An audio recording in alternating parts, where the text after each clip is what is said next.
Okay, pat your clay into a ball without folding over any of the clay. So none of this. Right. Okay, so pat your clay into a ball, slam it in the middle. If it's not in the middle visually, then slide it over a little bit and then pat it down once or twice. Get some moisture on. Turn your wheel on.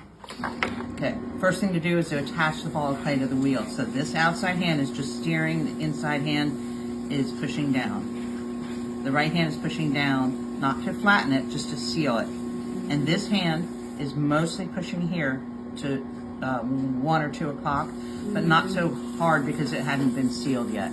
This hand's pushing down but not flattening the clay. The whole idea of that round was to get it sealed to the back. Okay. You want your wheel up as close as you can, and you want to get your crotch up as close as you can. Moisture.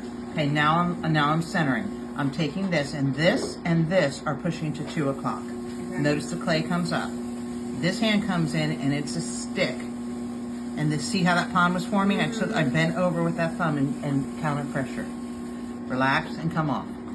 Moisture coming down. I'm right on the inside of the center, right there with a fat pad in my hand. I'm pushing down.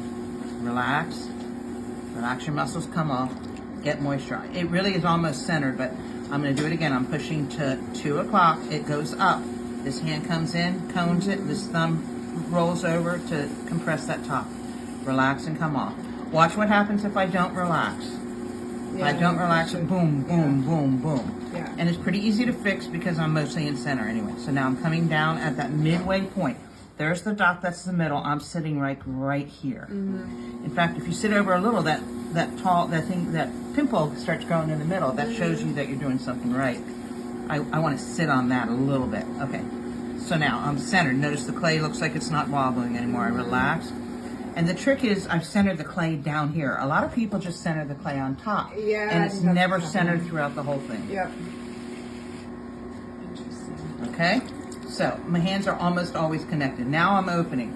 There's 2 ways to open. Normally teach it like this, but this finger is always saggy with the glove. Yeah. And I didn't realize that that's probably why I changed the way I center. I tend to open with my sponge because this finger is too floppy. So I always use my hand on top and I just push down in the middle and I like it nice and open so I can see where I am. Right? I know that's a little thick, but I'll show you, as you know, how to test it with the needle tool. And here we go. I got one here. Stop the wheel. Don't forget that. Go down in the middle. Go to the bottom where it sits, and then that you can see how much clay you have, which is too much. For a beginner, I wouldn't say that's too much because they might have to rebuild the bottom. All right. So now I'm opening up more.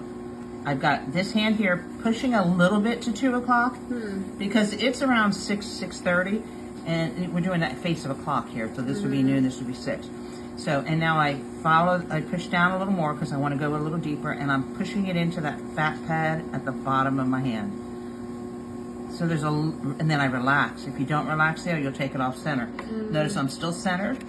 And I pushed here and pulled it here to this fat pad here.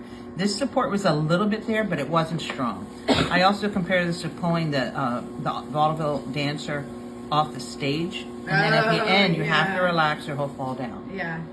Okay. So it's a hook coming over. Right. Okay, and you always want, before you go anywhere, before you start raising, you want your bottom compressed and in good shape. Yep.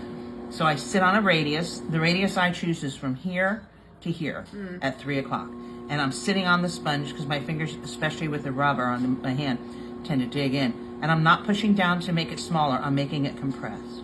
Another way to do it, if I could do it with this hand well, is I go from outside wall to middle, middle to outside wall to middle, till you feel that soft shoulder in the middle is gone. Yeah. I usually don't have that scratch, so I find that that's sufficient.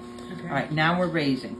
Before you raise, to sort of feel things, just take your 2 fingers, start at the bottom, and just close your eyes and come up and feel the corkscrew that you're going to be following. Okay. And you see that it's really thick up here. So before we raise, we could just apply a little pressure here to get some of that thickness up on both sides, finger to finger, and then relax and come off. And I can feel now that the thickness is more down here and less up here. So I do that a little bit more again. Okay. Okay. You see, it raises it. It's like squeezing a toothpaste roll. Wherever you put the pressure direction, it'll squeeze that toothpaste to that direction. So now I'm going to do what I call creating the baby. I push in and down with this bottom sponge and this finger, which thumb, which are working together as if one. So I push in and I create what I call the baby's butt, which is this swell right here. Yeah. Now I'm letting the baby climb the tree. I get under his butt and I push in and up a little bit, but not too much. And I watch the butt climb the tree. And Somewhere then your about inside hand is support, and I'll show you where you can see the clay. Okay. See, the clay is right there. Okay. It's an inside straight edge. Okay. And when I come off the baby's butt, the baby's butt for some reason disappears somewhere about halfway up. It's still the same pressure. If you feel resistance, you relax your fingers, take them a little bit farther apart. So if it starts and fighting you, you have to relax because you will not win if it's fighting you. Okay. All right, so now I'm going to create another baby's butt by pushing down and in with the outside finger. There's the butt right here. And that's the clay I want to take up. I'm so glad there were no pots there. And I'm getting under and on the baby's butt. The inside finger is at the right angle on the inside, just supporting. This thumb is supporting this outside hand, and the baby's butt goes up and then hides and goes away. I don't come off the top. I sit at the top for a second, then I relax and come away.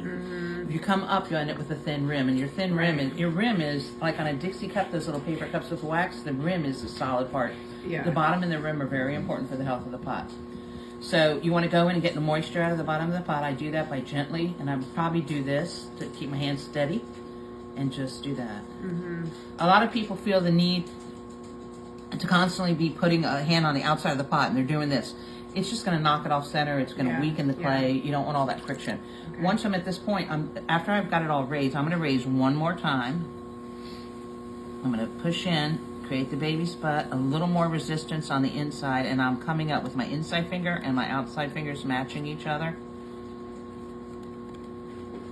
And get to the top. I want it to be the thinnest I want it. It's going to be like a mug shape.